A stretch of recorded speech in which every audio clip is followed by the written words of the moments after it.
بسم اللہ الرحمن الرحیم۔ Welcome to my YouTube channel. پیارے ساتھیو، آج ہم آپ کو بہت ہی خوبصورت واقعہ سنانے جا رہے ہیں۔ یہ واقعہ دو گناہ گار بنی اسرائیلیوں کی توبہ کا عجیب و غریب واقعہ ہے۔ پیارے ساتھیو، کعب احبار یہ ایک بزرگ کا نام ہے۔ ان سے مروی ہے کہ دو آدمی بنی اسرائیل کی ایک مسجد گئے، یعنی بنی اسرائیل کے ایک عبادت خانے میں گئے، اور ان میں سے ایک عبادت خانے میں چلا گیا اور دوسرا باہر بیٹھا رہا، اور یہ کہنے لگا کہ میرے جیسے گناہ گار آدمی کی اللہ کے گھر میں اور اس کے عبادت خانے میں مسجد میں داخل ہونا یہ میری شایان شان نہیں، یعنی یہ میرے لیے مناسب نہیں کہ میں اتنا گناہ گار ہوں اور اللہ کے پاک گھر میں میں داخل کیسے ہو سکتا ہوں۔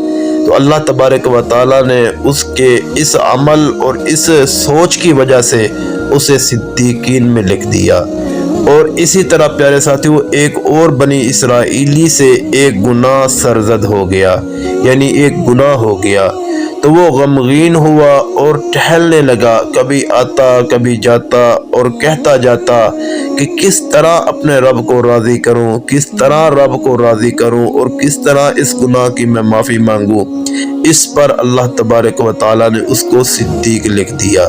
پیارے ساتھیوں، امید کرتا ہوں آپ کو یہ واقعہ پسند آیا ہوگا۔ اگر پسند آیا ہے تو میرے چینل کو سبسکرائب کر دیں، ویڈیو کو واچ کریں، لائک شیئر کریں اور کمنٹ ضرور کریں۔ ملتے ہیں اگلی ویڈیو میں، تب تک کے لیے اللہ حافظ۔